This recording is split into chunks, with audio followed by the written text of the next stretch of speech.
Hey, Cubs fans, and welcome to a brand new edition of Cubs on Tap. I'm Ron Luce, joined today by the Juice Man himself. We're here to talk about the Cubs being swept by the Miami Marlins. But nonetheless, before we get into that, Juice, how are you doing, sir, on this fine Sunday afternoon? Yeah, tank is on, right? We were just talking about it off the air a little bit. They're really bad, and these aren't as fun as they. I tweeted out when they released the lineup today, the GIF of Jim Halpert. I just want this to stop, and I was like, I've never been through a season that just felt like I'm so disinterested in watching MLB baseball. Like I hate it. Yeah. It's not like it's not a knock on like the Cubs, or I know they're trying out there. It's just a lack of talent. And I think the theme for the whole weekend for the Marlins series was we're not used to this. In a lot of ways, they didn't play terribly. We're just used to the fact that the roster used to have so much talent on it, you could do without a couple miscues. You could go with a bad Edward Alzolay start, or he could get hurt, and you could lean on that bullpen because it used to be good. And now, we're more or less saying like, we've lost 3 here on the weekend. And, you look at last night's game, they could have won that one if they didn't throw the ball around. That's a lot of that too, So today, they just can't score. It's just not enough talent that's on the roster that, can consistently put in good at bats. There's a few that we're going to talk about throughout the podcast, but we're just not used to having such little margin for error. And that's exactly what the Cubs are right now. They're a team that if you want to really jump on after and talk about a win, it means that they played perfectly because they don't have any margin anymore. Right. No, and I absolutely agree with you. And Juice, alluding to your point, you kind of foreshadowed something we'll discuss here. Really the big highlights of the weekend that we're going to be talking about today. Frank Schwindel had a hell of a series. So good for him. I mean, that's a big deal for these guys that are competing for jobs at the MLB level next year, as well as the Alzolay injury. He's now on the 10-day IL, so that's also worth mentioning. But Juice, kind of to follow up your point of what you just made, right? Like, at least in seasons past, and I'm thinking back, 2011 through 2014, at least those seasons were somewhat fun because there was at least 1 or 2 guys on the roster that you knew were going to be a part of the future that you could at least watch. And it's hard right now because Nico Horner's hurt. Should be back soon, but he's hurt. Alzolay's now hurt. Keegan Thompson still isn't ready to make major league starts yet. So really, on the major league roster, Madrigal's hurt. Yeah. You know what I mean? So really on the major league roster, the only new guys that are worth watching, at least to me, are Cody Hoyer and Justin Steele. And because those are the guys right now, especially now with Alzolay being hurt.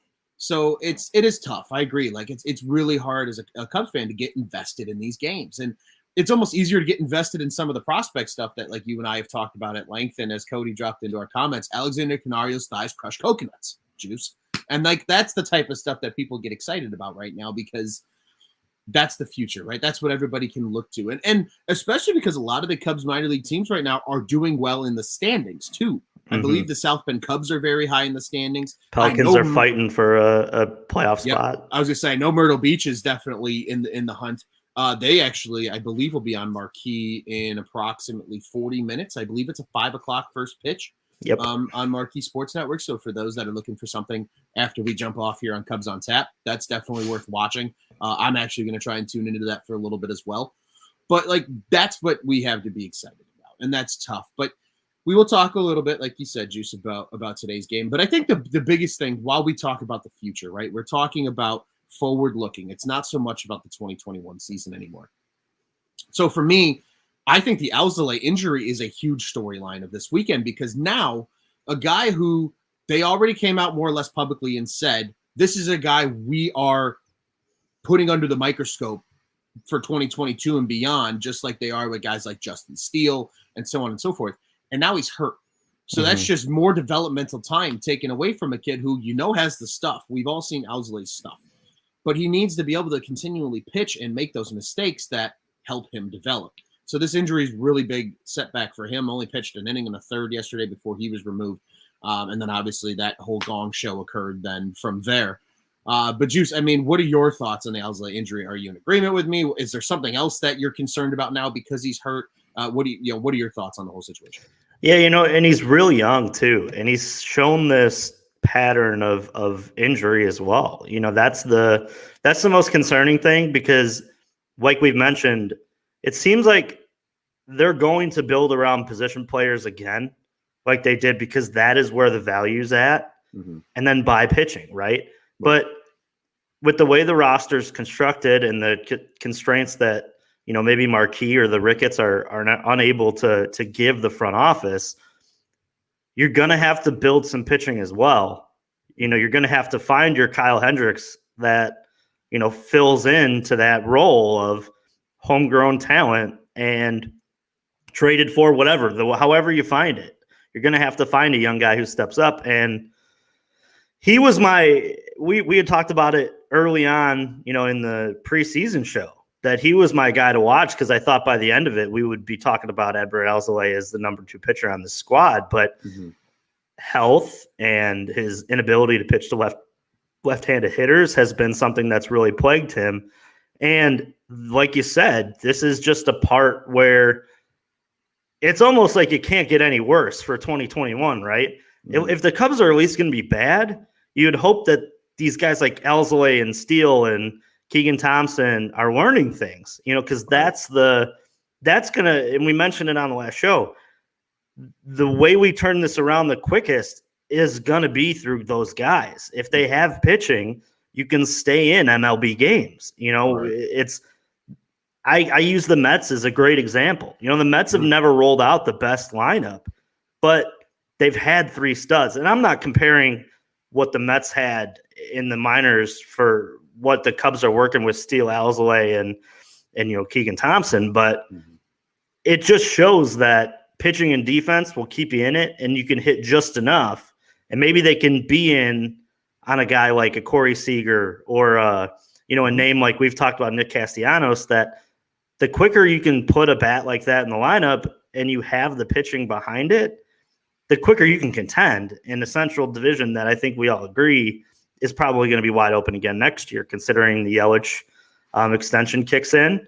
And the Cardinals have been unable to, since Dan Kantrovitz has left, been able to produce, the voodoo Cardinal way magic that, we've seen in the past. And I think that that's the hard part of right now. It's almost like a kick to your season in 2022 if he can't get back out there and pitch again, because it's just wasted starts, it's wasted development, and it pushes your timeline even further back.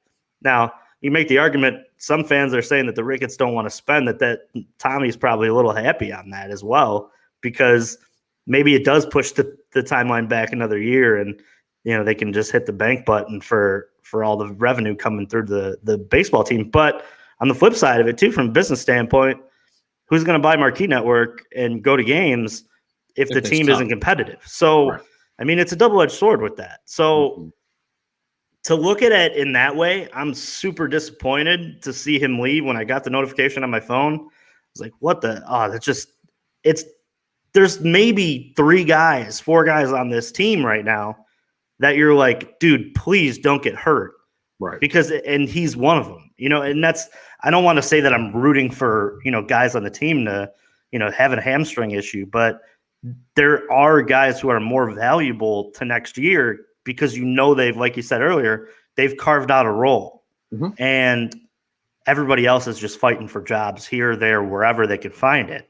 So it's tough to sit here today and to swallow that pill, because like we said, I think that it kicks the timeline down a little further for him getting the work in and him being able to fix his way of pitching to, left-handed hitters. We talked about it. I was hoping lineups against him would just stack lefties for the rest of the year. I don't care if he struggles. I want him to see it. I want him to develop pitches, sequences, and now he's going to be watching. But I think the spin in that as well is you can learn by watching.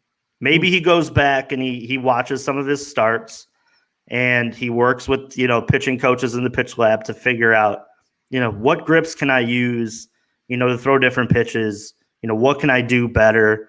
Because baseball, as much as a physical game, and we know Adbert has all of those skills, it's also mental. And he's a young pitcher, and that's what my hope is for him for maybe the remainder of the year. Who knows how long he's out?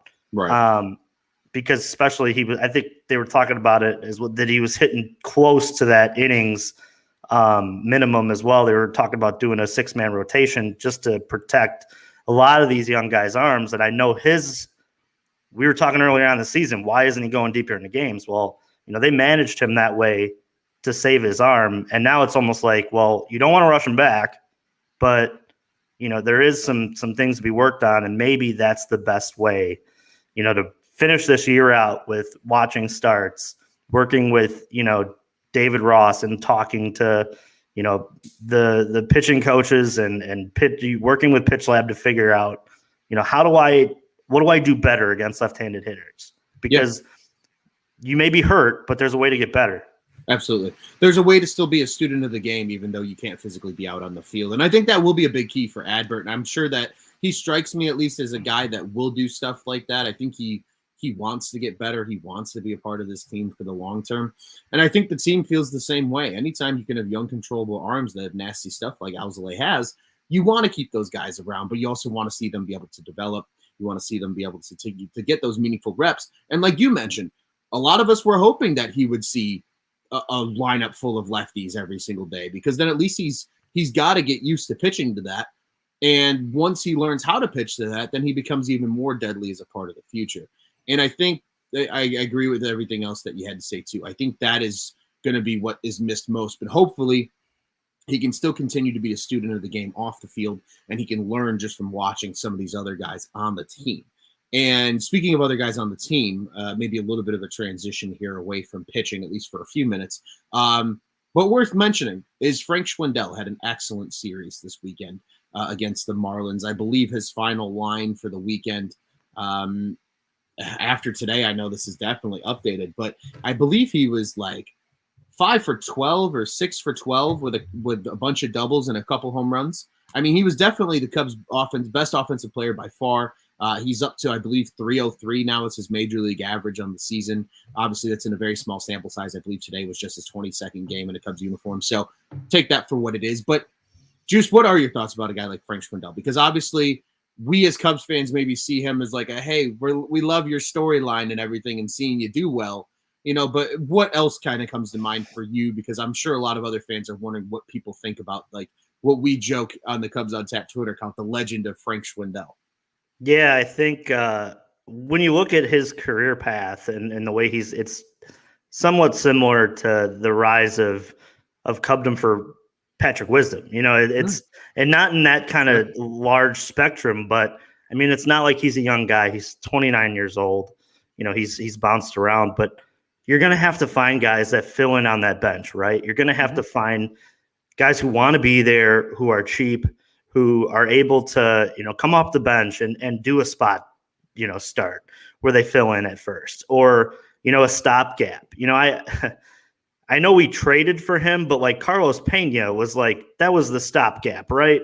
Like that was the in-between to something great. Pena, and he's a great analyst, I enjoy, but his time as a Cub wasn't successful. The team wasn't great. It was a stopgap. Right. And I think we're going to talk about those same type of guys when we look back when this team's good again. But you're going to have to find guys that you can sign on the cheap.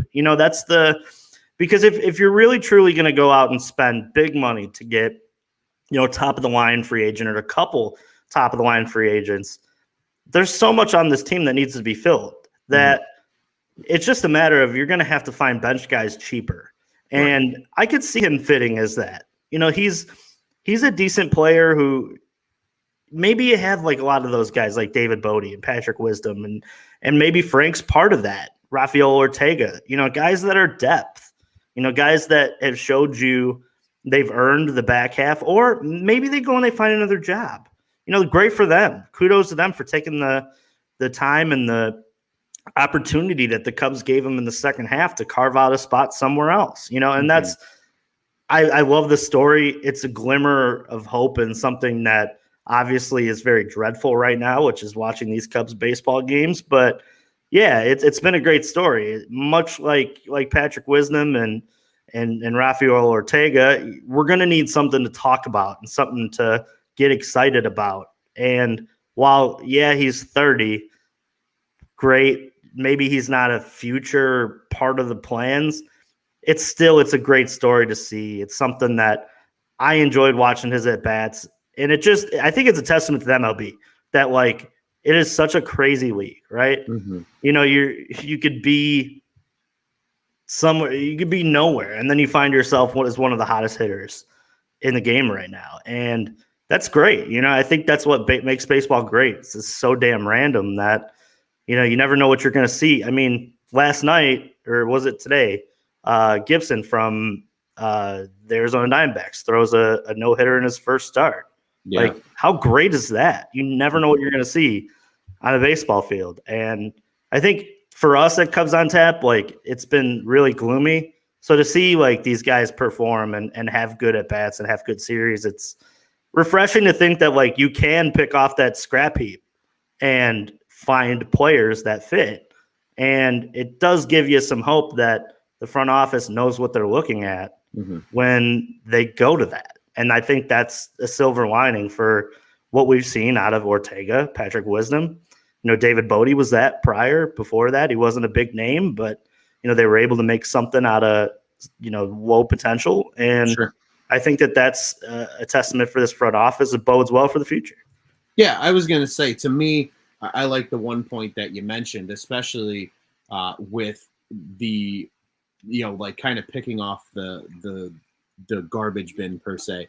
Like, still being able to identify talent, even guys that just need another opportunity, is still huge and kind of necessary for development of a team. And joining us now, ladies and gentlemen, for those that are listening in podcast form, is the one and only Mr. Cody Del Mendo. Sir, hey, buddy. Hello, guys. Cody. Guys, I was on the red line, and you guys started the show, and I was on my way back from GameStop because it's hard to watch Cubs games now. So instead of watching the Cubs games in full, I'm going to play video games more. Smart move. Yeah. So, I was just listening to what you guys were talking about, and I don't know, I haven't been able to talk to you guys in a while. So I just wanted to slide in, say hello. Juice, I'm trying to figure out when we can come out to South Bend because I want to go see Alexander Canario's thighs. And have some liquor. Yeah, have some liquor. Crack them really hard. We're going to really need to crack them a lot because it's really painful. The Cubs have won 4 games since I moved to the city. Absolute brutal timing. All your fault. It's all my fault, and I guess I could blame Tom Ricketts as well because, I don't want to go down that path, but you know what I mean. Yeah. But yeah, I just want to jump in. Frank Schwindel, whatever his name is, hey, it's so, here's, I do have one gripe, and maybe you guys might side on me on this. Maybe you don't, and that's okay. But I'm so annoyed with people who just keep going in the goddamn comments of the Cubs lineup tweets and are just like, who's this? Who's this? And it's like, half the lineup has been here all year, man. Like, I don't. Yeah.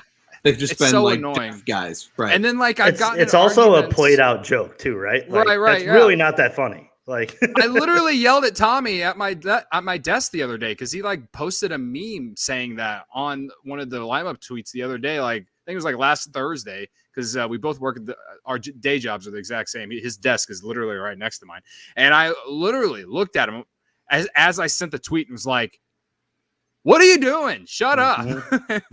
But that's one thing. And then the other thing is I have legitimately gotten to some arguments with people who are like, you're a fucking idiot if you think this team is going to be competing within the next 2 years or within like before the next 2 years are up. And I'm like, have you not seen the farm? Have you not seen the slander that Tom Ricketts has got over the last 3 years? If they do not do something in the offseason, especially with Marquee Sports Network, like what are we doing if they don't at least put something competitive out there, man? I'm not saying go out there and spend $300 million on one guy, but like, fuck, let's do some stuff. Like, guys like Frank Schwindel, I mean, I don't think he's a starter on the Cubs next year, but shit, if no one wants him and he continues to hit like this the rest of the year, maybe he's a nice bench piece. I don't know. Like, as painful as it's been, man, like, I do think that the light is coming through the tunnel a lot sooner than 2012 to 2014. Yes. Hell, 2011 to 2014, man. Like, oh yeah. I think that's been the biggest thing over like the last couple weeks that's just annoyed me. Like, so many people just think that this team is worse than 2012. I'm like, you're fucking stupid, brother. Like, I don't know how else to say it. I think you're a fucking idiot because there was no infrastructure with this franchise. Theo and Jed didn't even have a goddamn office. They're like working in a trailer or some shit. I think that's what's in the book that Tom Verducci wrote or whatever. Yep. Like it's just like, it's like all the people who jumped on the wagon in 15 are starting to really show out. Thank God. Like, no, thank God. Yeah, but that's I agree. Like, thank God.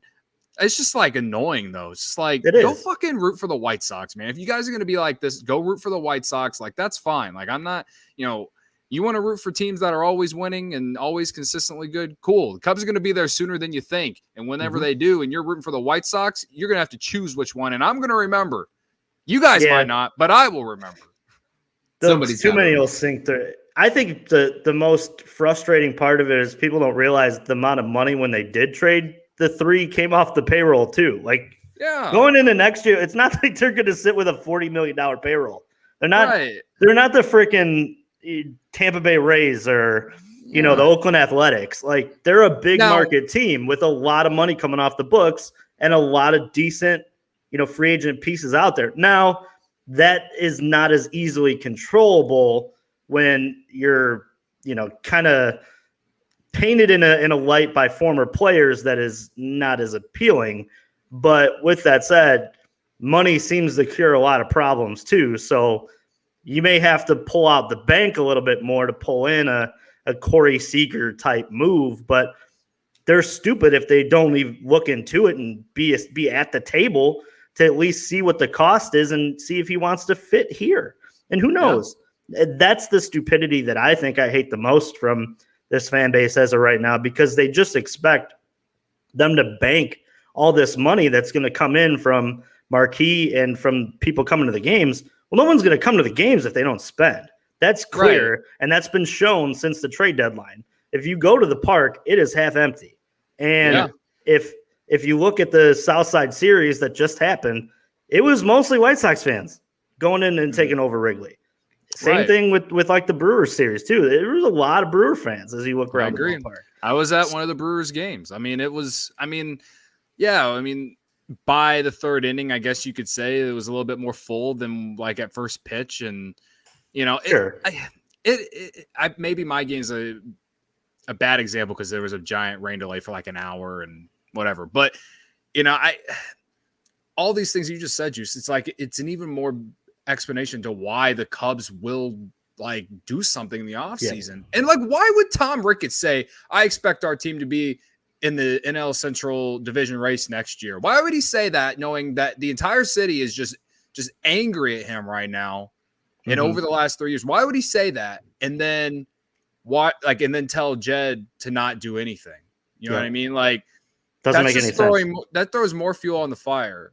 So that, like, yeah, I will join the rest of these people if the Cubs do nothing in the offseason. No, sure. Undoubtedly, I will join them all. It would be really hard for me to not go to games, considering for my entire life, I have wanted to live in this neighborhood and like go to games all the time. It'd be really hard for me to not go to games, so I'd probably still go to games. But I wouldn't blame people for not going to games if they don't do something, But yeah, I mean, all of this, I didn't try to sidetrack the post. No, don't worry about it. It's just been kind of like what's been going through my head. And, it's so frustrating, man. Like, we've been through some tough fucking times. And right now it is as brutal as it's ever been. And, but again, guys like Frank Schwindel and Rafael fucking Ortega, Cubs legend. I mean, fuck, man. Like, they're out there battling. It's really fucking sad that is what we're like, about, but like some of them have to have a place on the roster next year. And if the Cubs can supplement the roster with some of these guys, they're definitely not going to be World Series contenders, but it's a building block for the guys that are in the system that are gonna be, or at least you think are gonna be really good by 2023, 2024. Yeah. And I think there's like a level of reason of optimism, I believe. Now, if the Cubs just really fuck this up and like sign the wrong guys and all, then it just like kind of sets you back a little bit further, I suppose. But that's why I'm not saying they should go and sign someone for like a $300 million contract or even a $200 million contract, unless his name's Chris Bryant. But you can I think about like going into 2015, you know, they traded for Dexter Fowler. They traded for Miguel Montero. They, you know, obviously signed John Lester. Not saying a move like a John Lester, similar to a John Lester move would make sense, but like guys like Miguel Montero and Dexter Fowler, they were really good for them in 2015. Now, those are trades. So, I mean, something similar to like that, though, really make if you can find some guys, I think that could like really change your outlook a little bit, you know. Then maybe, just maybe, they can re-sign Rizzo or Bryant, you know, like that. Yeah. You do one of those two, and then you sign some of these smaller name guys that have been proven to be productive. I think that you got something there. You know what I mean? Yeah. Yeah, and that's actually what Juice and I were talking about a little bit earlier in the show too, was just like the whole idea of, you know, a lot of these guys that are playing right now that everybody's making the who jokes and everything like that of, there are going to be some of these guys that do stick around, like you said, and become that, even if it's organizational depth for injuries or whatever, but like they might be here and they might need to step up and contribute at certain points on a competitive Cubs team. You know, we've talked about some of the names, guys like Chris Coughlin and guys like Jonathan Herrera that were around for that, you know, 13 and 14 type seasons, but then we're also here in 15 and actually played a meaningful role in a team that ultimately went all the way to the NLCS. So I completely agree with you there that needs to happen. And also agree with all the other points that you made too, because I too have seen a lot of that. You know, there's been a lot of, oh, why do you like the Cubs again? Oh, they're the same old franchise. Oh, there's this. Oh, there's that. Oh, there's, you know, they're going to suck until 2025. And it's like, see, but that's the thing is like the fans that say that to me are proving something that they just don't educate themselves about what's going on. And I think, you know, like you said, if Marquee Sports Network is giving you every opportunity right now to see the future. I actually have the Pelicans lineup in front of me for the game that's going to be on in circa 15 minutes from where we're doing this post-game show. Yeah, that's our homework assignment to everybody who listens to this damn podcast. Go watch the game. Go watch it. Right? Go enjoy it. Yeah, because you feel better about yourself after that, too, because I know all of us on this podcast have watched it. Yeah. Have watched those guys take at bats. Yeah. Throughout Twitter, dude, the Cubs got a lot of good that's going on in that farm system. They do. And that's something to be really excited about, because not only you're going to have that, you're going to have an endless amount of money to spend too. If Marquee and the baseball park and the Ricketts are able to financially work this to where it is an endless stream of revenue. And they trust me, I know that they seem stupid right now, but they're not dumb people. They've built businesses from the bottom up. And trust me, if there's a lot of people that I wouldn't trust running a business, Ricketts are one of them. They understand how to make money.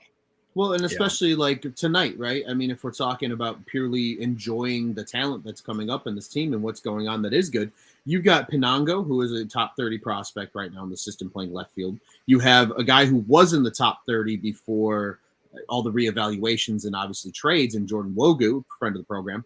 He is hitting third and playing center tonight in this game. And then Ed Howard, who is obviously a top 5 prospect in this system right now, is playing shortstop tonight for the Pelicans. So there is talent, and you got an opportunity, perfect opportunity to watch some of that, right? You know, literally in the next 20 minutes or so for those that are tuning into this thing while it's live, you know, that we're gonna see some good talent coming along. And that's the thing that drives me nuts. It's like 2025 is so unrealistic. Like, you think it's that long? You don't know that they've been building this infrastructure. There's a reason Kantrowitz came over and they brought him into the fold. They've been building for this plan since 2018. Like, it's been a 3-year plan in the making of getting these young arms that they need to build up, getting these high leverage players that sure might take 3 or 4 years or 5 years to develop, but you have that luxury when you're getting them in 2018, knowing that you are going to hit that downturn at some point then in 2021. Then they just jump right back in, ideally, as some of these guys as they've been developing, guys like a Brennan Davis, guys like a Miguel Amaya if he ever gets healthy, and even more guys that they just acquired now who should be ready to go. Yes, Marty, Rafael Ortega, Cubs legend, baby. We got him right there too tonight. Yep. But like, to me, that's the big key, right? I think a lot of people lose sight of how good this system is. And then after the trades and after an actual season, because Cody and Juice, we all three of us talked about this in the offseason. What if this team had a 2020 season? There's no guarantee that they would have been the 22nd ranked farm system. They might have been higher. And that was without all the things they did. I believe Fangraphs has re-rated them the 8th best farm system in baseball. Yeah.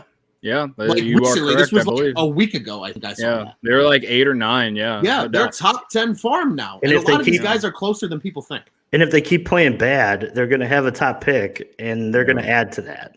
And if there's one thing that we could be confident about sitting here, they know how to draft. They're damn good at drafting. Yeah, they're really good at drafting, and historically over the last, if you want to look at the last 15 years, they've been really good at tanking as well. So and when they want to tank, at least. And I mean, in the recent future, pretty bad at free agency. But I mean, that's the which that's the turn part of like contending so quick, right? You know, what you said earlier. It's like maybe not going out and signing the $300 million player, but also there's the flip of it. If you do it, that's what I hate the most. People are going to complain no matter what. Because if you go and get them and they suck, people are like, oh, why did you sign this? Well, you're the same guy who was tweeting, like, why don't you spend money? You know, you can't. It's like the same people who bitched and moaned about Javi Baez, Chris Bryant, and Anthony Rizzo before the trade deadline, saying that we needed to trade them. And then when they did trade them, they all fucking bitched and moaned about Ricketts and all this shit. And we couldn't bitching about not getting a contract extension with none of those guys. This is I think that was what like hurt me the most during that entire like weekend, was the fact that so many people just flipped the switch just to bitch. I have said it many fucking times on this goddamn podcast, on Twitter, just literally everywhere. I have said, just pick a damn side and stick to it. And I've said that with the Yu Darvish trade too, which, by the way, he went on the IL. I don't wish injuries on anyone, but all I'm saying is, and Ron, you said it too, Juice, you probably said it as well, aging arm. And we got 3 of those 4 guys have shown to be very promising in the system all season. Meanwhile, Yu Darvish, aging arm, again, going on the IL for the Padres, who seemingly look like they might be on a free fall right now. I'm not sure. They're pretty bad. They have not played well. They just got no hit. Yeah, they just got no hit. Again, I don't wish injury on people, but Yu Darvish kind of proving like, hey, the Cubs moved him when he had the highest value. And I wish they could have got someone like CJ Abrams or Mackenzie Gore or whatever that could have been effective right away. But it's not like they chose quantity over quality, because 3 of those 4 guys, at least off the top of my memory, have been playing very well in the system. So, I mean, a couple months ago, like in January and February, we were just hoping maybe down the line, like maybe 1 or 2, like they're all like 3 of the 4 at least been playing very well down there, and again, I know it might be 2024, 2025 for all 3 of those guys, but if you can, again, make some moves to help bridge to those guys and set them up for success, that's when you start building a franchise like the Los Angeles Dodgers. You know what I mean? Like, you don't just draft guys and then hope they save your fucking franchise. I mean, fuck, the Dodgers' best player is Mookie Betts. I mean, I know he's kind of having a down season, but everyone would say that he is the best player on that team, right? Everyone would draft that guy before anyone else on that team. No doubt. Like that, and like the reason they got him is because they created sustained success and through the draft and all that stuff. Like I feel like that's what the Cubs are doing here with stacking the farm and like just kind of trying to do the quickest rebuild that they can do. It'd just be interesting to see what kind of free agent moves that they make in the offseason to kind of bridge to it. Again, don't need to go spend $20 million on one guy or whatever, but maybe a couple $10 million deals that kind of, maybe a couple arms to help, preserve Steele and Thompson and Alzolay. You know what I mean? Like, I feel like the pitching is closer than the hitting. maybe this time around the pitching is what the Cubs system provides, and the hitting is what the Cubs have to go by. Outside of Jason Hayward, the front office hasn't been too bad at signing, position player free agents. You know what I mean? Like Ben Zobrist was a good signing. Other guys who didn't cost nearly as much money, I can't think off the top of my head at the current moment. But outside of Jason Hayward, they haven't done too bad at signing position players in free agency. At least the ones who made the biggest money. But yeah, I all over the place now. But to your point, Cody, what if they stack the deck in free agency too? They're fully capable of going out and buying every single player that's out there that they like. Who's to say that they aren't in on the top 4 and stack the team now? And then you got the embarrassment of riches and the prospects too. Right. That's people don't understand what this marquee network and what the ballpark will do to this payroll. It's a revenue stream. It's going to front itself. And eventually that's what we'll get to. It got pushed back because of COVID. That's the problem. If that doesn't happen, none of us are in this spot. Chris Bryant's probably still a Cub. Anthony Rizzo's probably still a Cub, and so is Javi Baez. Now, the question on if that works, that's a different conversation. But the Cubs are fully capable of being in on every top free agent, plus having a top 5 farm system, much like you said, like the Dodgers, and stacking the deck again. And maybe they go that route because they certainly have the money to make a few mistakes and to live through it. I mean, for Christ's sake, Jason Hayward's on a 7-8 year deal, whatever, and they've lived through it. I mean, they realistically, like, minus being outside of Bryce Harper. Yeah. Because of that. That's really the only hiccup that's been in this, and the guy's hit like 200 his entire Cub career. So it's not like they haven't had guys they even went out and got Darvish in between that too with a $200 million deal. I've been thinking a lot about like the last 3 years lately because I've had this article drafted up on Tap, and I just haven't had the time to finish it. But like, I just think about like what happened after the 2019 season, and how they didn't bring back Castellanos, but they picked up Cole Hamels' option for $20 million. And it's like, okay. And then they signed a few relievers, but they signed Daniel Descalso or whatever. Or no, that was going into 2019, my bad. But they continued, like, after the 2019 season, going into 2020 before the pandemic, they didn't sign a position player to supplement the roster. And that's like the biggest thing that I always complained about the last couple years now is that, the Ricketts or the Ricketts let the front office spend some money in terms of like, keeping a guy like Cole Hamels around or whatever, but the front office didn't sign a position player. Like perhaps maybe they should have signed Nick Castellanos and gave him the $16 million a year that I think he's making in Cincy instead of bringing back Cole Hamels. I don't know. Like that's the one, like that's one thing I think about. I've been thinking about that maybe isn't the ownership's fault. Obviously there's fault there with the front office, no doubt. And I know I've been very much on the front, like on the ownership side on why things are the way they are.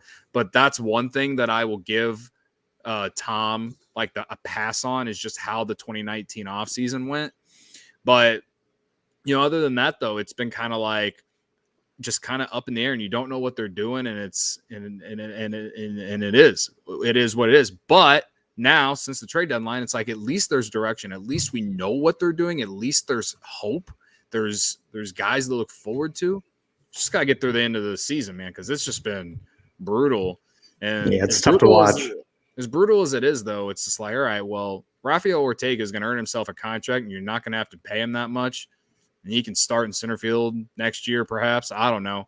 And Ron can wear his jersey. Yeah, and Ron can wear his jersey. Throw him out there in center to bridge until you want to bring Brennan Davis up, and then maybe move Ortega to a corner outfield, I guess. I don't know. And then Frank Schwindel, I know he's playing first base. I don't fucking know where else he can play, but if he's going to hit like he's been hitting, I mean, I feel like he deserves a spot as well. Patrick Wisdom, now got no one playing at third except for Matt Duffy, who I think is just more of a middle infield. He's gone. Utility guy at best. I like Matt Duffy. I like that he's a big contact guy, but the Cubs have so many contact guys now Because you're gonna add in Madrigal and you're gonna have Nico back. Yeah, cheaper options too. Right, and we haven't even mentioned Madrigal or Horner, and that's another reason that I've been so mad because it's like if those guys and Contreras were in the lineup, at least it'd be a little bit more respectable. At least there'd be some recognizable names. They probably wouldn't be on an 11-game losing streak right now. No. Yeah, and that was actually something I mentioned to Juice earlier when we were talking about Alzolay's injury and how it kind of sets his development back. It's like, well, now that he's hurt and now that Thompson's not ready to, fully take on major league starts yet, and Madrigal's hurt, and Nico's hurt, really the only guys right now for the future that you're watching on a day-to-day basis are Justin Steele, who we're going to see tomorrow and we're going to get to here in a little bit, and Cody Hoyer. And that's really it. I mean, otherwise it's a lot of guys who, sure, they might be on the roster, but a lot of them are either guys that we already know or they're guys that, are career minor leaguers that, hey, if they're having a great season, great. Guys like Ortega, guys like Schwindel. But then some of these other guys too, right? Like Romine and Alcantara, who maybe we don't see in the future. So, it really is because a lot of the guys that, even in those 2013 and 14 seasons for the Cubs, at least you had Anthony Rizzo to watch, right? At least you had some pieces for the future. It just so happens right now for the Cubs that some of these pieces for the future are A, not ready to be in the MLB, or B, they're hurt. Yeah. And that just makes it harder to watch right now, too. And I think a lot of people lose sight of, what do I have on this team to look forward to? Well, you have a lot. It just so happens they're all on the bench right now because they're hurt. Right. Yeah. And then another thing, I keep hearing people bitch or seeing people bitch about David Ross. And I'm like, how can you blame this guy for anything right now? Mm-hmm. Yeah, with that roster? How can you I want anybody to go out there and try to win baseball games with that roster, please. If you think you could do that. At the major league level. Yeah. Please, I want, by all means. should have that same roster in the show and try to win. It's nearly impossible. On Hall of Fame mode. Yeah, right. So let's cool it with the David Ross, and he ain't going anywhere. They're not paying another manager. No. There's no reason to remove David Ross. No, I do wonder if David Ross knew that this was part of the plan. Yeah, we were talking about this.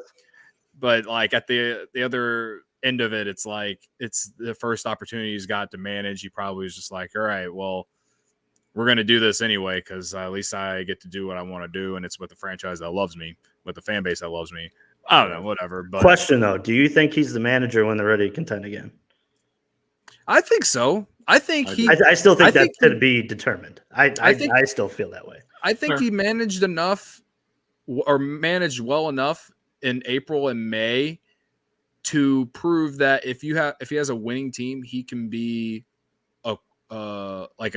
the guy that you want making the moves. Because remember how awesome May was. Well, the reason May was so awesome was not only was the bullpen insanely great, and you're getting enough innings out of your starters, and then the offense was red hot, but the bullpen, which was something that we bitched about for the last 3 or 4 years, he was bringing in the right guys at the right time to kind of make up for the starters' inability to go deep. Mm-hmm. I feel like that's big for your manager because on the South Side right now, they're bitching about Liam Hendricks closing instead of Kimbrel. And I'm sure TLR will fix that because he's smart enough to know if things don't work long enough, he would switch that out. Depends on how many he's had that day. Yeah, it depends on how many boxes of wine he's had. But whatever. I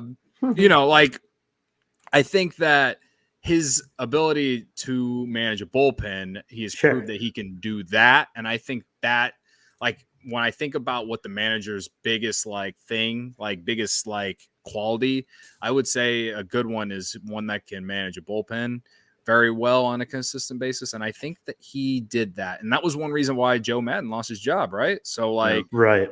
I think that that's the biggest thing.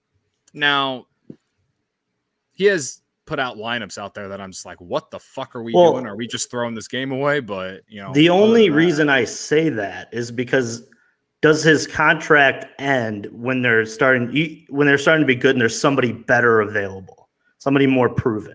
That's my question. When's his contract up? 2 more years? 2 more years. I think it's true. I think it's and that's my question. Does the timeline just work out where a baseball mind becomes available that you deem is more suited and more safer to lead them to winning. And I hope that that's not the case and they figured out the manager slot and it is David Ross, because like you said, there are some things that, he did a really good job when they were going through their win streak. But with that said, this front office was quick to jump off the Ricky Renteria train the minute that they knew that there was a better option in Joe Madden. True. And I think that that's the history repeats itself moment, maybe, if there is a better name out there. Now, with that said, baseball jobs and baseball minds are, to my opinion right now, are kind of slim to none. I don't think that there are many managers who make that big of an impact compared to, your normal average replacement manager. The games are won and lost in between, the lines. Right. I think managers can influence moves and influence game, dictate or the way it dictates. But with that said, it's all about, these baseball teams are created in the front office and told how to, be managed from the starter all the way down to the lineup, to the rotation, to, who closes the games, who comes into the 7th and 8th now, that, it's planned out. It's pre-planned for these guys. So that's why I just wonder if it gets to that point where there's a better name and this group has no ties to David Ross anymore. Like they brought in Rossi to get through to Rizzo and Bryant, and that obviously didn't work at the back end of the contention. Mm-hmm. So now I start to wonder, if you're not tied to the players that are there when you start to contend, what does that mean for your future as a manager? And what does that mean? How quickly are they willing to jump ship for a better option? And that's a question that I have, because it's a possibility. It happened. I didn't like Rick Renteria, but when they jumped on him like that after, him kind of grooming some of that in 2014, I was kind of like, oh, well, I was happy to get Joe Madden, obviously, but for the future, I was like, oh, Rick Renteria, not bad. You know what I mean? And he kind of showed it over at the South Side too, that not good at managing a bullpen, but, good at building the building blocks. That's what I wonder if David Ross is. Does he build up the team and then right when they get good, you pull it out for a better option again? And I don't know. It'd be interesting. It's too early to, sure, I guess we don't know the timeline.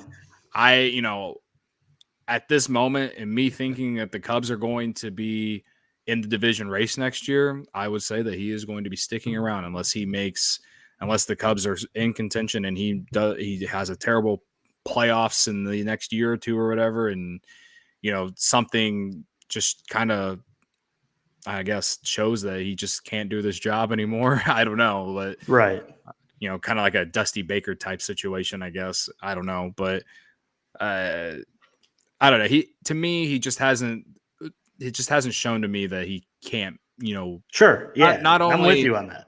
Not only he hasn't shown that he can't, keep a team together, because I know the team wasn't playing well at the trade deadline, but considering all things considered with the roster and how it was built going into this year, I thought he did okay. When they made the trades, the Cubs were almost near 500.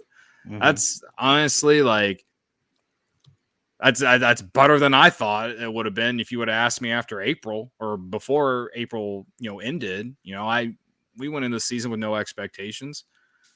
And then they just got really hot in May and they freaking made me fall in love with them and then broke my heart. It is what it is.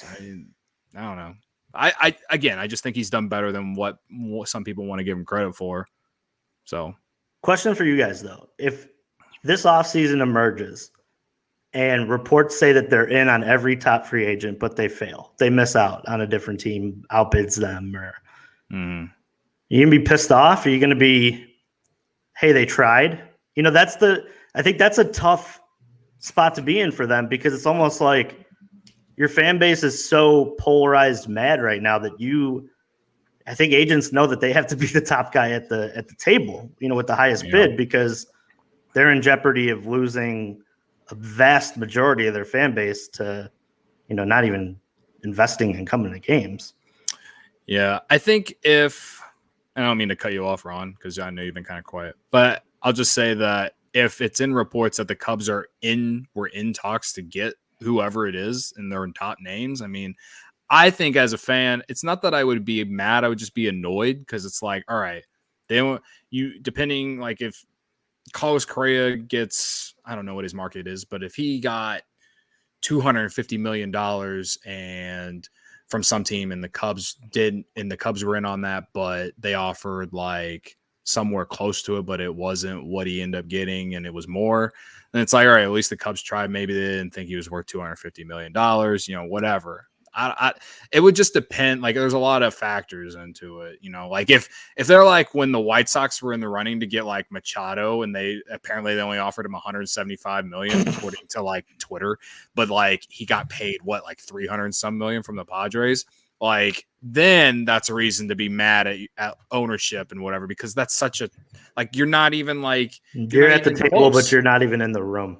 Yeah. You're at the wrong one. They would have to be like right around the same amount that whatever the other teams are offering, it's kind of like, with the Hayward deal. I know the Hayward deal hasn't worked out for the Cubs in the best way, but like they actually offered less money than the Cardinals did, but Jason Hayward chose to come to the Cubs. Of course things were a lot different then, but like if it would have gone the other way, I wouldn't have been mad. I mean, well, I would have been annoyed at the time of it just because like he's going to the division rival, but you know what I mean? Like, yeah, he took less money to come to the Cubs at that time. So yeah, I don't know.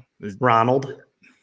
No, I agree with a lot with what Cody had to say. I think it's the complexity of it, right? I think a lot of it dictates who are the free agents that they're at the table with, and are their offers truly competitive? I think that's the key. It really is. Like, I agree wholeheartedly. I think the Machado example is a perfect one. Like, the White Sox might have been at the table for Machado, but like they were at the other end of the boardroom table when like the Padres were right next to Machado having the conversation. Like, you weren't even fucking close. Don't even make it sound like you were there. Where, if I think the Hayward's a perfect example, or let's say Joe Blow that's on the free agent market this season wants $150 million over the course of 6 years. Hey, the Cubs offered him 6 years, 145. Another team offered him 6 years, 148, and he wanted the extra 2, so he took them. All right, hey, you gave him a good offer.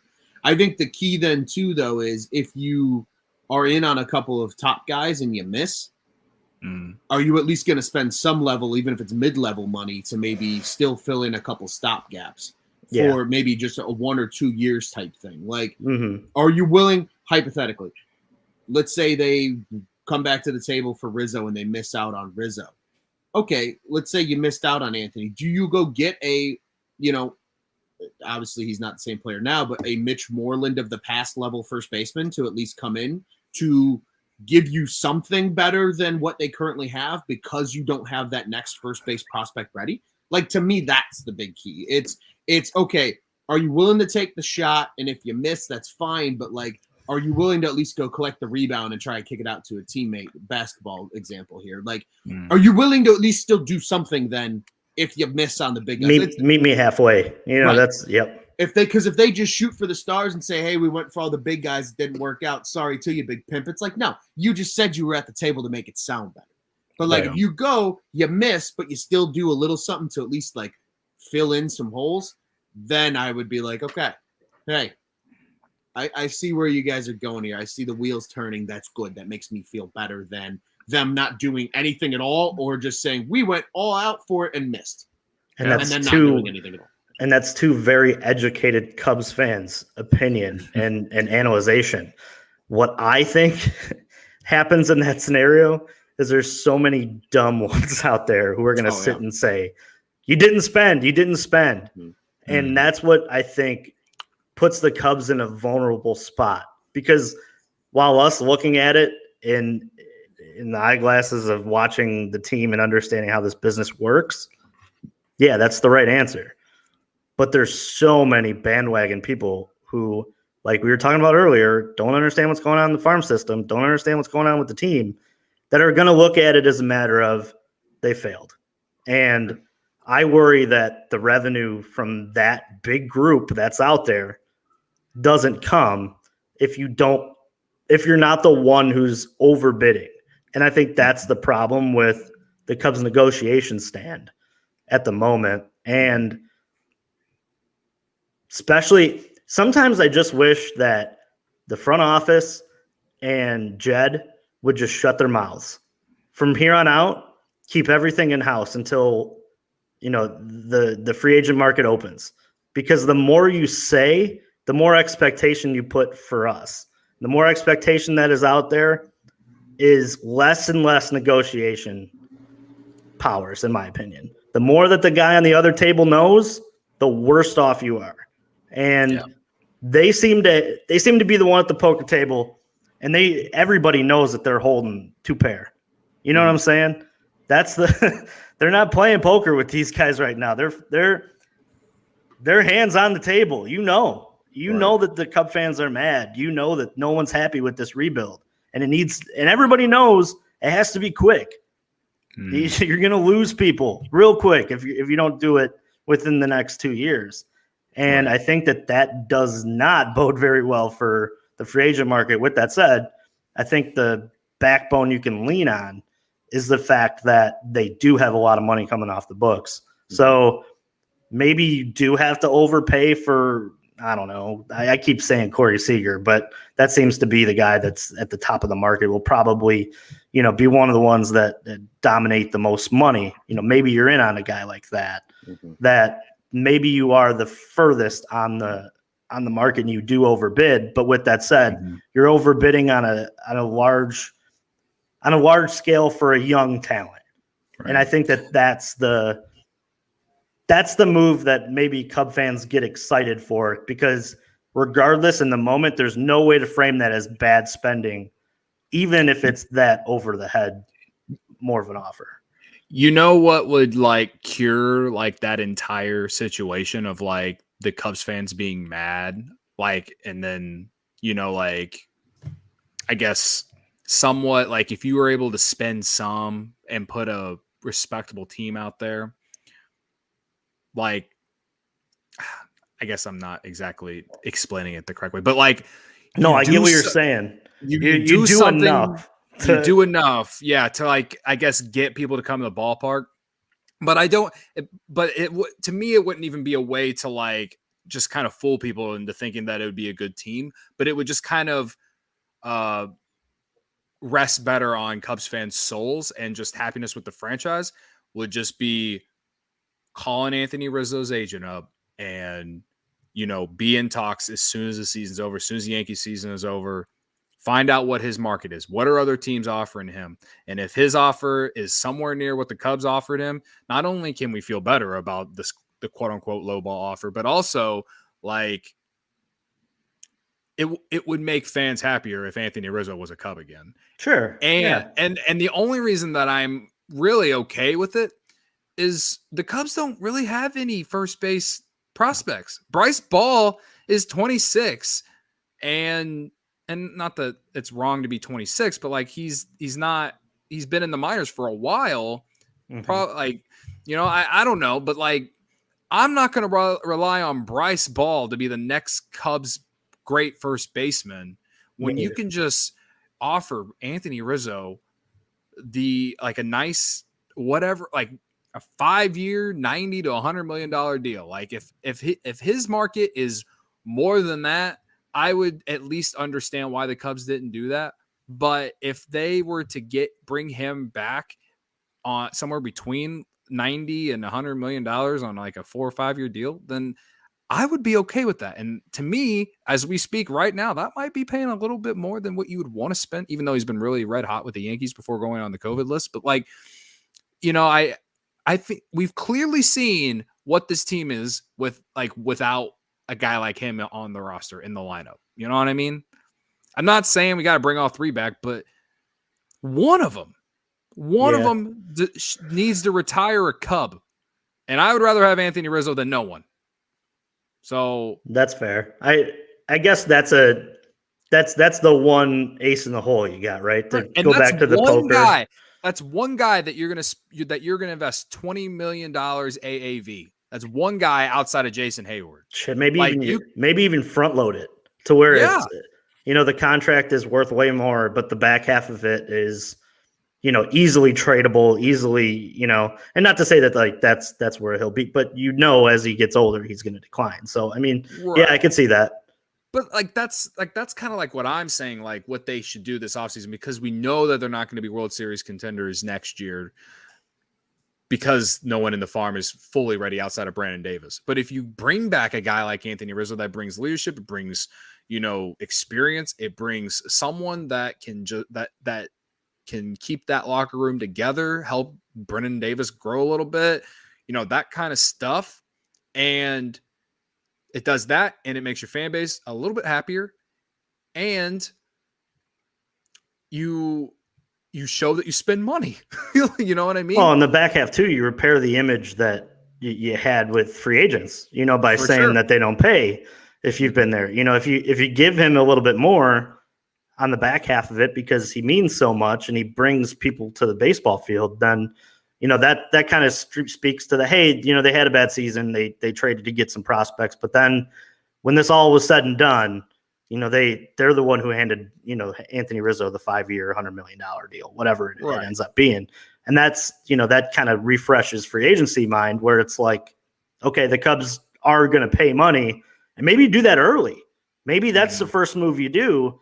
That way, it sets the tone for them to say, okay, well, the Cubs are really trying to win. And maybe that perks up the eyes of free agents as well. For sure. Like, hey, I want to be a part of this. The CBA thing will have an effect on this, but that's what that could repair a lot of everything that you kind of said with maybe you would have to overpay for someone or whatever. But if you bring a guy like that back, that I feel like that will kind of repair some of the slander that the Cubs have been getting since July 30th.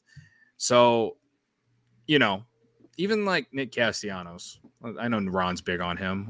I'm big on him. There's someone that the fan base genuinely loved and wishes was still a Cub. I would, one of those two guys. Obviously, I want Chris Bryant, but he's going to cost more than $100 million. Yeah. So, with all that said, we're going to get Chafin back. That'll be the. I mean, I won't. I'd get really excited about that. You miss out on everybody, but Andrew Chafin. Everyone would be like, "What?" Yeah, and then in typical Cubs fashion, he would come out and suck. I don't know how he's been with Oakland. I haven't really paid attention, but trust me, dude. We're sitting here doing these podcasts, and baseball is just so depressing right now. The last thing I want to do, there are people who are seen on the timeline that they religiously watch Javi Baez and Chris Bryant and Anthony Rizzo bats. I'm going to tell everybody on this, the last thing I want to do is watch those guys in another uniform because it hurts so goddamn much after you turn off a 12-5 game that you've watching from your favorite team. I've just watched the highlights. That's all. I haven't actually turned a game on. I just watch the highlights. And I have the MLB package. I should be doing it, but I mean, it's depressing. I will say this. I mean, Javi Baez out with the back spasms. Hasn't played well with the Mets outside of the first game he played in. That Cubs fans not only had to deal with pain from that, but also just the slander from the national media and the Chicago media. I'm just saying, I'm not here to gloat to say I was right, but I was kind of right. He was the last one. We were all kind of right on that, right? Well, the Mets fans hate him already too. And they there for 10 games. There was a post, there was a Twitter post or whatever from a news outlet from New York. They were like, how the Mets can fix Javi Baez's strikeout rate or something or can the Mets fix Javi Baez's strikeout rate? And it's no, he is CC what Cubs. he is. CC Cubs. Yeah. No. It was as much as I love the guy, as much as I wish he was still man and shortstop for the Cubs, it's at least I haven't had to watch Javi Baez strike out 5 times in 5 play appearances. You know what I mean? Yeah. It's all there have been some silver linings. Now, Brian and Rizzo have been playing really well for their teams, and I'm not surprised by it. I'm not surprised by it at all. But I just can't wait for Pete Crow Armstrong to come up and fuck the league, man. I can't wait. Ron, you think that KB's staying in San Francisco? He might. I honestly, I think that's his best place to go. I think it's his best spot too. And I think I kind of said it on one of our past shows. I was like, the Giants kind of make sense because their team is aging and they need like a new pillar to be like the next winning, like the next 10 years of their franchise or whatever. And I mean, he won't be 10 years, but I mean, won't be 10 years for him, but like for a solid 5 years, him with like some of the new guys that have kind of came up with them, like they could contend for a while. This is like when we played the Giants in May or June or whatever, we all thought it was like a fluke because we were like, who the hell are any of these guys? But like here we are mid-August and they were the first National League team to 70 wins. Like got to start putting some respect on the name whenever you can. Again, that's you look at a team like that and you're like, how do they do that? And why can't the Cubs do that? You know? But I also, maybe you guys do. I don't know. But like, I don't know. I didn't know the Giants farm system was, loaded with guys that could come out but just perform right away. They're still good too. Their farm, if I'm not mistaken, is. I mean, we didn't get Joey Bart, man. I was really hoping we were going to get Bart in that deal with Brian. But so far, what's his name? Caleb Killian and obviously Alexander Canario are playing very well. Yeah, for the Cubs. So you got to like that return so far. Honestly, if you look at most of the guys they've gotten back, it's been pretty positive. Vizcaino's been very good. I've seen comps for him as like who's that? Herman for the Yankees is that who I'm thinking of? Domingo Herman. Domingo Herman, like like because obviously he came from the Yankees because he was part of the Rizzo deal. Maybe the Yankees just have an assembly line of those types of pitchers. I guess I don't know, but I mean. I've seen some highlights, man. He's got some wicked stuff. Kevin Alcantara also looks very nice. He's going to take a while, but still, like, moving back to the prospects, I think that if you can bridge these next couple years, get Brendan Davis can be potentially like your next Rizzo type guy who's like here for like the tough days or whatever, and you bring those guys up in a couple years, and you got yourself something. But if you could bridge to that time, you can somewhat succeed and contend a little bit while also building up your farm and continuing to grow your farm, not only through the draft, but through international free agency, stuff like that.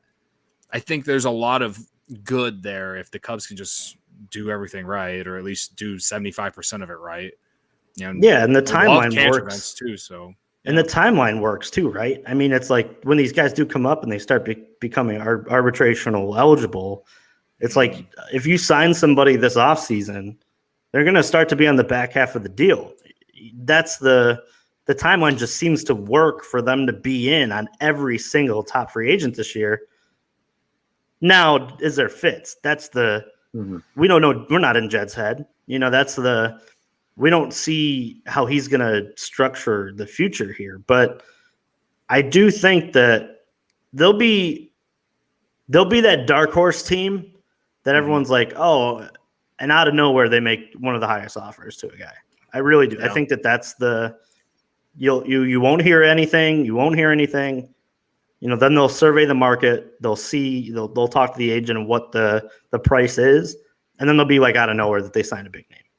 And then that probably brings people back to the ballpark. Plus, you brought up a good point with Rizzo. I think that's how you get back in good gracious with the fan base real quick, because everybody loves Anthony. I mean, KB, obviously for us, the educated baseball fans, he was the man. This guy's like watching a unicorn.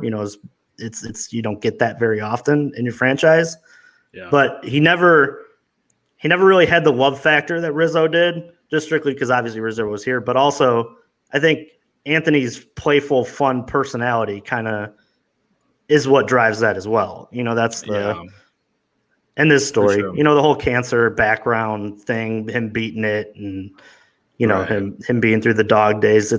There's such a connection there that, like you said, I think that when you look at the end of it and you try to get back in the good gracious, it probably brings back 60 to 70% of your fans that have probably tuned out. And again, like, I'm interested to see what his market is, because he thinks he was super lowballed, and maybe he was, because ever since he went to the Yankees, it was like he took 50 pounds off his chest from like the contract extension talk, and he was mashing for the Yankees. You know what I mean? I don't know. Like, maybe his contract, his stock is like depending on what happens the rest of the year and in the postseason, if the Yankees make it, like maybe he'll get more than what we thought. I mean, again, if he's wanting Paul Goldschmidt money, that's 5 years, I think 125, 130 some $1 million. Like he was underpaid as a Cub. So in a sense, it's like, all right, I can understand that.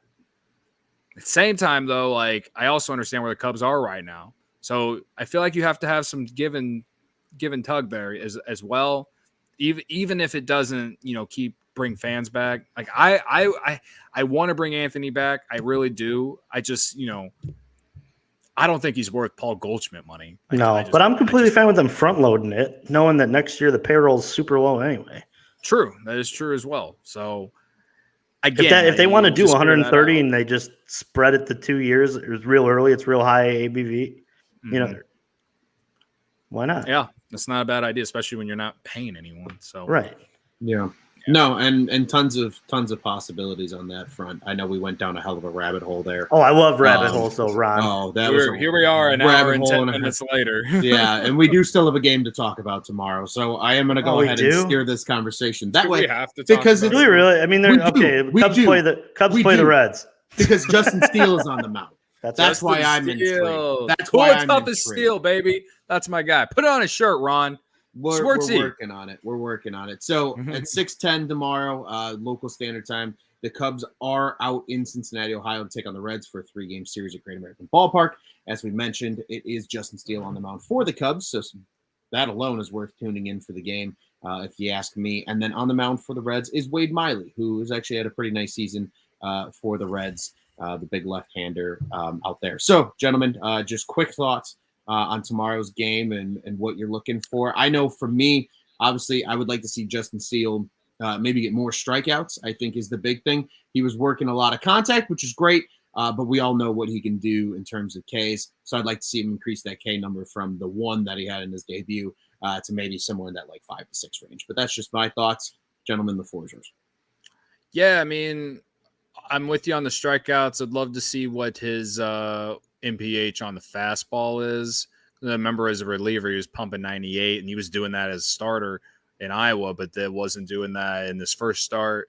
I know that was explained why, but I'm just interested in that in the second start now. I'll just go ahead and say that the Reds out of nowhere have gotten super hot, and they're like right on the brink of the second wild card spot. And I would rather see them get in the playoffs than the fucking St. Louis Cardinals, who suddenly have just decided that they were going to be good. I know they got Flattery back. So I'd love to see Justin Steele give me 5-6 strong innings, and then the Reds find a way to beat us. That way the tank continues, and they stay ahead of the Cardinals. So that's really all I got. Nice. Juice, what are your thoughts? Yeah, I'm looking more or less the first start of his was in a 7-inning game. How deep can he get into the game? And what does that mean for, it was real easy for David Ross to pull him in the 5th when you're only playing a 7-inning game because that's the way that the bullpen seems to line up in those short stints. But I'm really interested to see, just take that next step, right? Let's see how deep you can get in a game. Strikeouts, yes, like we've all mentioned, but I think that sinker is something that, keeps hitters with weak contact, and strikeouts are it's great. Don't get me wrong, but, efficient outs, I think is real misstated within the MLB now too. And I think that he does a good job of inducing weak contact. And I think that he did that in the first start. So keep that going. But I'm interested to see him pitch not a full 9-inning game. I don't expect him to pitch a complete game tomorrow, but interested to see how he works his pitches start to start, because I think the big problem was in the first one, he got snagged with the idea of how do I sequence my pitches a second time through the order. And I think that that's something that as a young pitcher comes with time, it comes with certain starts. And I think that when we watch tomorrow, I'm hopefully he had a chance to review his last start to see what he did wrong on that second time through, and to, start to set up hitters and start to think through the baseball game, opposed to just relying on God-given talent. When you become a top-of-the-line pitcher, not only are you able to have that, mid-90s fastball, that nasty breaking stuff, the sinker working, but you're also able to think through a ball game. The best ones we've always watched, like John Lester, didn't have it every day, but they were able to think their way through the ball game. Not the ball game, the ball game. And get out there with a quality start, even when you don't have your best stuff. So I'm actually really interested to see, when he gets through that first time through the order, that second time, how he sequences pitches, how he's attacking hitters, and then the back half of it too, thinking his way through, maybe he doesn't have his best stuff. Those are the most growing moments. I think we talked about it, early on, the Adbert Alzolay not getting those mental reps. And I think that's, Keegan and Justin, that's what they got to do for the rest of the year. Get those mental reps, learn everything, talk to Kyle Hendricks, how he attacks batters, what he sees, what he's seeing from you. That's the idea for the back end of the season. And each start to start, that's what I'm looking for. Sequencing, how he works through the ball game, and the way that he's able to battle through when he doesn't have his best stuff, because it's going to happen. Yeah. Very well said. I think you guys both nailed it on the head. Speaking of Keegan Thompson, he is on the mound today for the AAA Iowa Cubs. So that'll be something the fans keep an eye on as well as the Myrtle Beach Pelicans, who are already playing, and they are over on Marquee Sports. So, gentlemen, before we get out of here, I do want to remind everybody, Cubs on Tap, the official Cubs podcast of the On Tap Sports Network. Check all of us out over at www.ontapsportsnet.com, at OnTapSportsNet on social media. Our pod-specific accounts are at Cubbies on Tap. That is Twitter and Instagram, at Luce on Tap, at Cody on Tap, at Juice on Tap, and follow everybody else as well, at Joe Maris, at The Riot 326, at Marty Laval, and so many more that help here with the Cubs stuff. Bears, Bulls, Blackhawks, we got it all covered. And yes, Cubs fans, we all have friends that are White Sox fans. You can bring them over to us as well. The Sox on Tap guys do a great job. So once again, www.ontapsportsnet.com, at OnTapSportsNet on social media, the On Tap Sports Network. Go ahead and check out what's on tap in Chicago sports. Well, ladies and gentlemen, boys, thank you for joining me. This was a good one. This was a fun one. Went down a couple rabbit holes. Talked a little bit about the weekend. No wins to talk about, but there were some things that were worth mentioning, especially the Alzolay injury. I think that's a big one. While we look at the long term of the rest of this season in terms of growth and development. So that'll be something to keep an eye on. And we'll be back after tomorrow's game against the Reds. And gentlemen, what do you say? We get out of here the only way we know how? Fuck St. Louis. Pelicans. And let's go Cubs.